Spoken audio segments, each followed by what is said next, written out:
บ่จิตบ่ติทาง FC เพิ่นว่าเด้ FC เพิ่น แม่นั่นแหละ ประมาณ40,000 70,000เพิ่นว่าเนาะ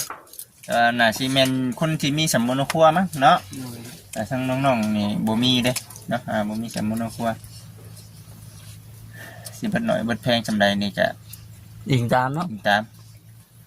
แต่ว่าต้องเบิดหลายกว่ามีสำมนครัวแน่เนาะเนาะบ่มีอันน่ะสำมนครัวนี่ถ้าบ่มีใบสมุนครัวก็ได้ถ้ามีใบที่ว่าเป็นเส้นหักแล้วนะเป็นในบ้านเป็นเส้นหักว่าได้ขึ้นเป็นคนบ้านใช้แล้วเท่านั้นยังบ่ทันมีใบง่ายมีสมุนครัวมีใบแต่มันอยู่ใช้ใบนั่นน่ะยังบ่เฮ็ดเลยเฮ็ดแล้วเอ้ยเพิ่นเอาไปนำอ๋อมีแต่ว่าเพิ่นเอาต้นฉบับมาเลยมันจะง่ายนะ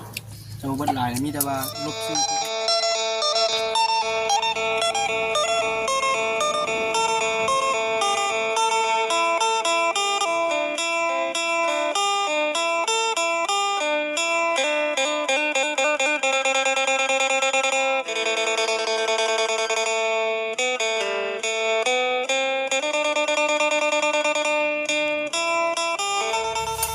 ตัวเองเฮ็ดให้ตัวเองกินสิบ่แซ่บได้เนาะแซ่บแล้วบ่แซ่บเฮ็ดเอาได้บัดนี้ติแซ่บเฮ็ดเอาได้บ่คือว่ามาหาน้องตุ๊กเพิ่นมานี่ก็คือว่าได้พี่น้องเนาะอัปเดตให้กับพ่อแม่พี่น้อง FC ได้เบิ่งอยู่ในช่วงรอบเช้าช่วงยังบ่ทันได้เฮ็ดเวียกเด้อพี่น้องเด้อเนาะทั้งน้องทั้งสองคนยังบ่ได้เฮ็ดเวียกอยู่เพื่อนน้องตุ๊กฉันว่าช่วงทั้งน้องชายไปนี่มันเงียบสมอยเลยเนาะอยู่กันแต่2คนนี่แหละเนาะกับมันป้าเพิ่นนั้นเนาะมันใกล้แล้วจังไปเนาะมันไกลแล้วยันบ่ไปใจเนาะได้ยุดสิอยู่เฮือนเฮายันว่ามันกินพักใช่พักบ่สิปลูกผักปลูกผักกับปลูกเลยนี่ยังบ่จิตพุ่นได้เดี๋ยวสิอันนั้นเดี๋ยวสิซื้อในผักมาให้คันเจ้าสิปลูกแม่นอยู่ทางไหนปลูกอยู่ไสว่าสิปลูกแถวเป็นน้ำสางแล้วมันใกล้แน่เนาะมันใกล้แน่เดี๋ยวสิอันน่ะซื้อในบุงในผักมาให้จักแล้ว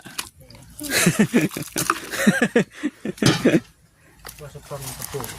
น้องมาอยู่เพื่อนเพื่อนป้าให้งัวเข้ามากินมีงัวคนหนีบ้างครับมันก็มาเลี้ยงอยู่ตลอดเพราะว่าน้องเพื่อนมันก็ไม่ได้เข้ามาเพื่อนก็เลี้ยงอยู่แปลกไว้ใช่ไหมผมน้องมาอยู่เพื่อนตอนกับมักพริกนี่กระปุกว่าเพื่อนนั้นตายหมดเลี้ยงบ่เหลืองมากต้องเห็นผัวต่างหากไหนต้องกั้นไว้เนาะต้องปลูกต้องขันดิโอ้ยพูนที่น้องๆเห็ดเตานี่ห้องและงามสิปลูกสิมันขี้ไม้ขี้หยังเขาเผาเนี่ยมันงามนะขนาดขุดทำไมจะใช้น้ำลายก็ไม่จ้ะคือกินน้องรถเลย2 เทื่อต้มเลยติ2 เทื่อต้มเลยเดี๋ยวขวัญได้หกเลยผมผักที่มันกินเลยได้ไม่ได้กินดีๆแล้วเนาะเราอดเลยอ้าวลงตุ๊กจัดการเลยมานี่ลงถึงน้ำทุกตอนเลยเนาะน้ำทุกตอนอยากจุกมือขังไว้เพียงน้องตุ๊กดีรับเนาะ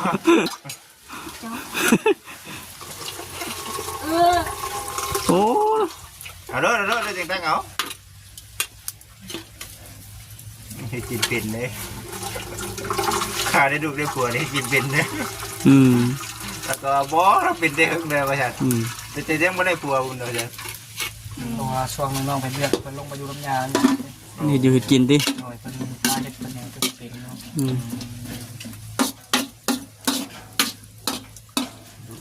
ใส่อย่างนี้บ้านนี่อย่าลืมใส่เตาด้วยลืมเลยบ้านเฮ็ดเองมันลืมเองบ้านนี่เนาะเฮ็ดเองเขาลืมเองที่เกาแกงมาได้เห็นอย่าที่จะเป็นนัวโหโฟกเจ้าห้องใหญ่เนาะเล่นดิโจบ้าแต่มันบ่แตกมึงเด้อระวังเผาใส่เด้อก็จะใส่มันจะปุ๊บเอาแล้วบาทนี่มันออกล่าแล้วขาดไปได้เนาะการเจ้าของเฮ็ดเองนั่นแหละเนาะเช็ดระบาดนี่ขาดแล้วใส่เลยทั้งหมดก็เลยเป็นงอให้ ข้างหมอใจปึ๊บโอ้เขาทาน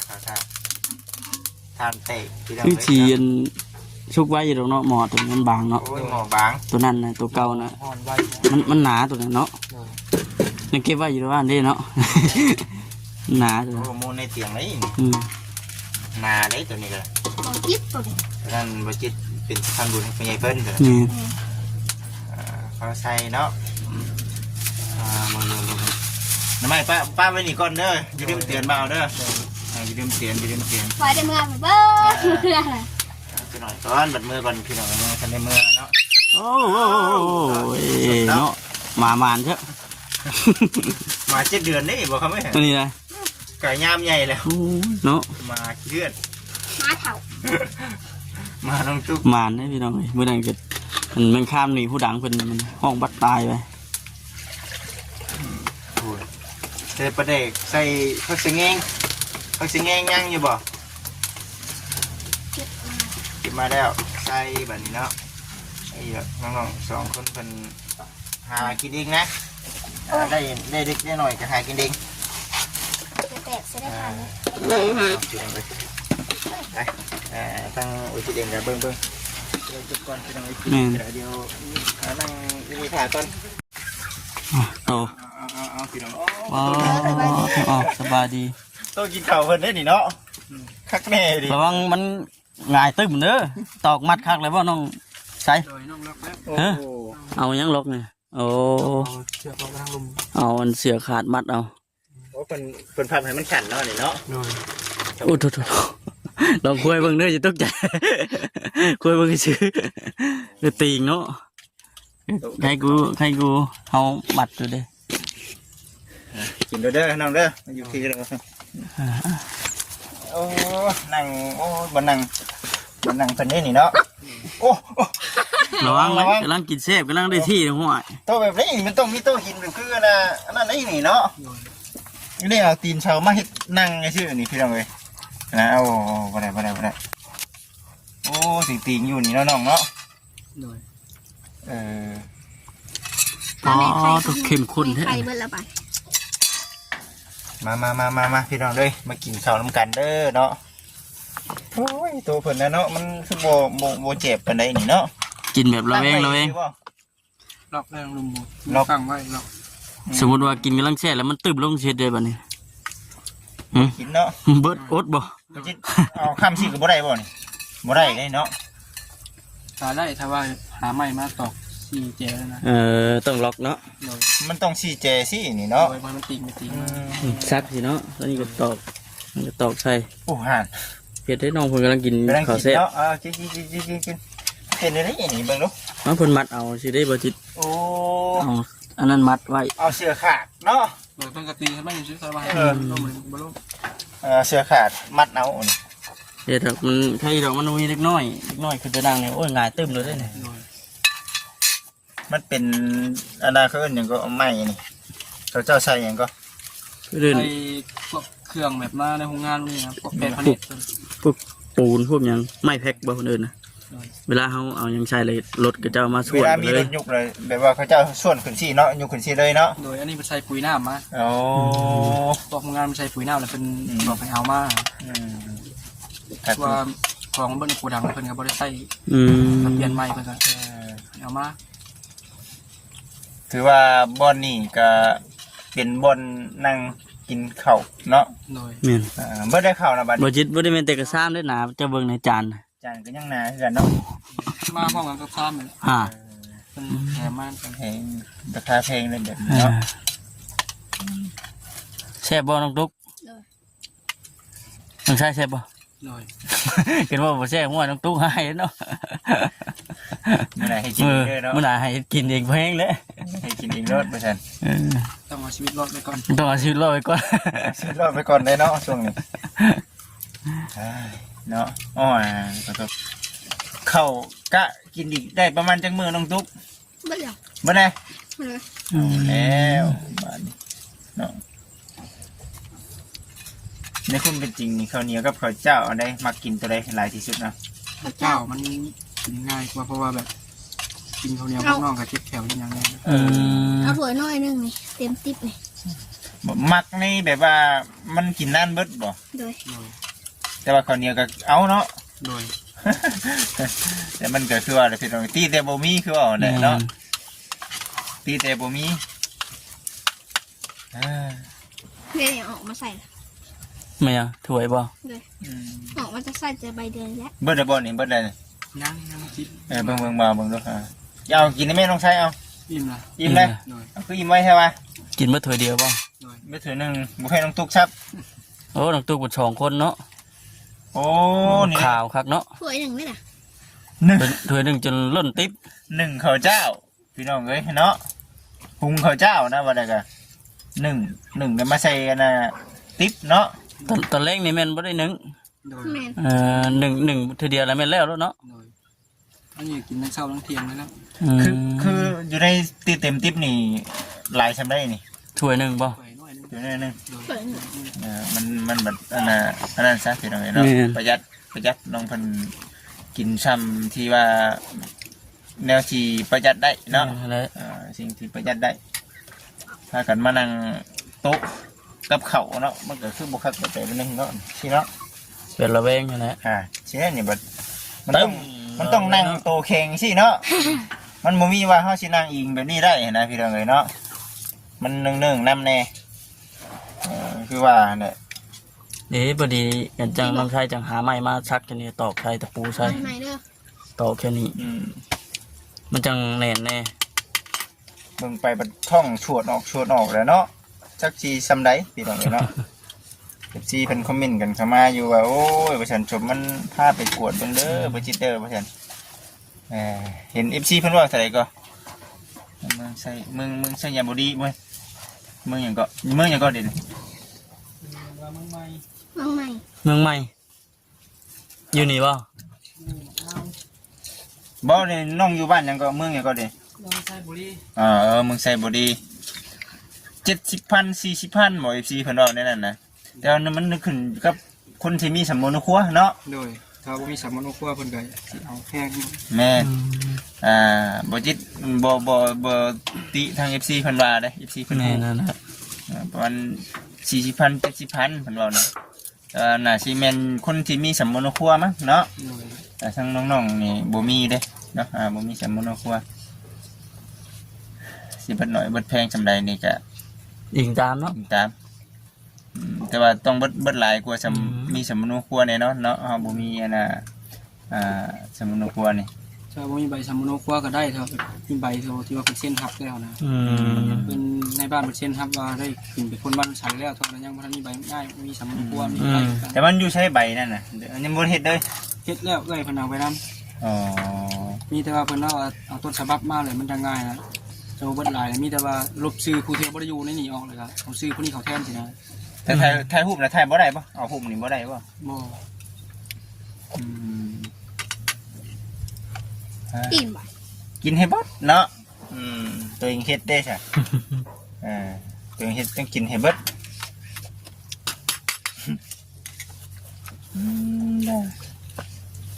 สองผัวเมียเนาะพากันอยู่พี่น้องเลยเนาะอยู่กันแบบนี้เลยอยู่แบบตอนนี้อยู่แบบละล่ะตอนนี้ยังบ่มี ยังบ่มีเวียกตอนนี้เด้จะมาต้องได้หาเงินหาคำเองในพี่น้องเลยเนาะมีคนมีครัวแล้ว น้ำมือนะปะนี่ภาระแห้งเพิ่มขึ้นมาแล้วบาดนี่ทั้งเป็นภาระทั้งคนชุกพร้อมได้ได้ลูกเนาะชุกทุกข์ก็ร่วมกันเบิดแล้วบาดนี่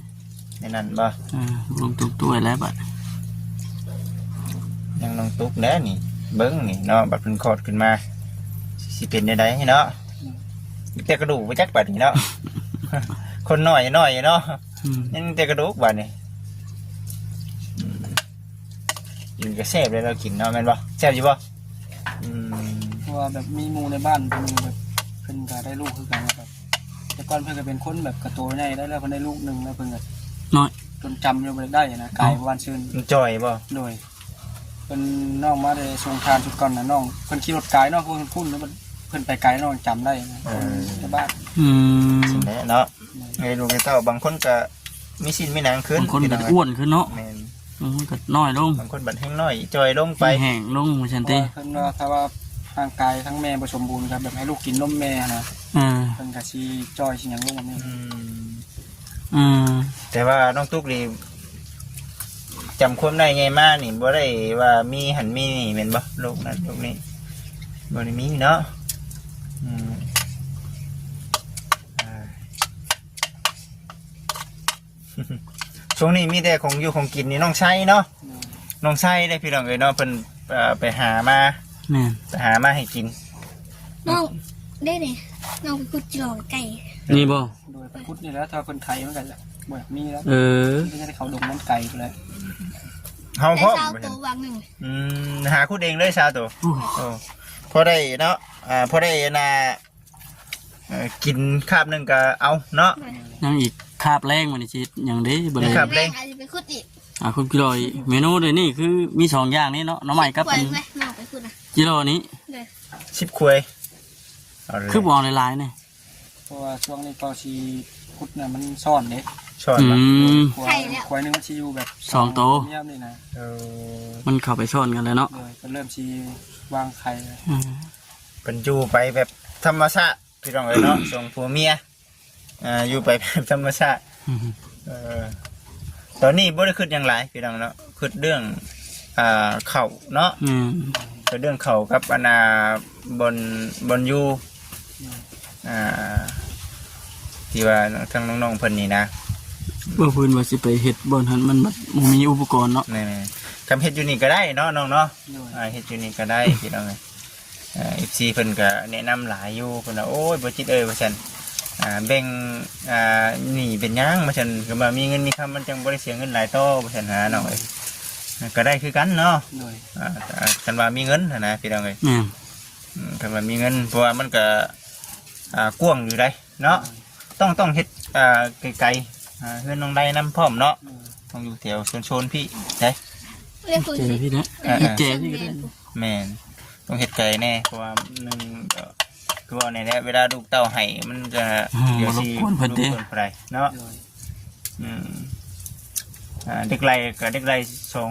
ผัวเมียยามันเนาะเนี่ยแต่ต้องทุกเล็กเสียหายนำเนาะบ่ให้นำบ่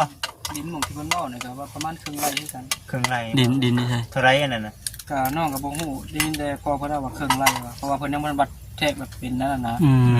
ม ราคาเพิ่นว่าเท่าไหร่ ถ้าวัดแทกนี่แบบไร่หนึง40,000นึงครึ่งไร่มันก็ ราคา สมมุติว่าคือมันเอาสมมุติว่า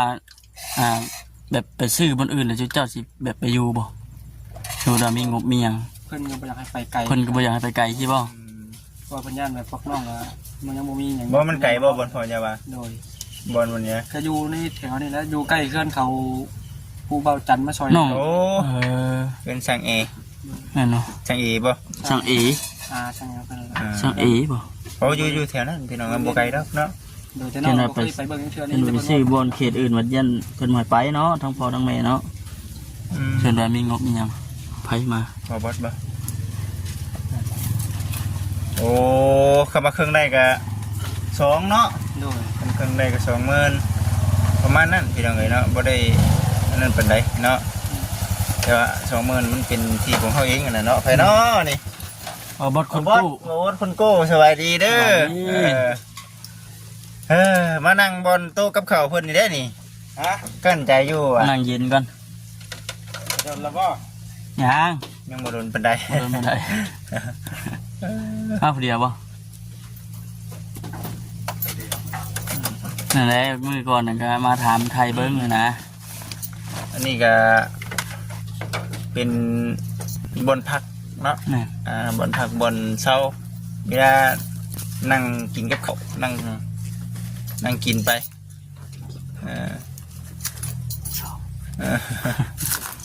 ทางไหนนะเนาะไอ้ลุงตุ๊กล่างบ่อุ่นเก่ง อุ่นเก่งเอ้าคือเย็นไว้แท้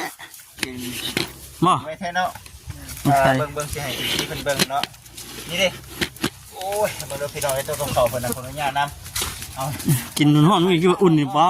ต้นมุ้ยหัวหน้ามันนี่เนาะมีแต่กระเบือใส่กระเบือลายมันคุยที่บ้าน นี่แล้วเนาะ ช ชียร์ได้แต่ว่าบ่มีหมักพริก เอาบ่ ดอเนาะพริกดอใช่เลยโอ้ยคักปัญญังป้าไว้ในบัตร น้องเพิ่นเฮ็ดกินยัง แกงหน่อไม้ สบายดีเด้อ สบายดี โอ้แข่งหน่อไม้ ปิดเป็นได้ค่ะ มีลูกมีผัวนี่ว่าอยู่ เป็นเบิดเนาะ อืม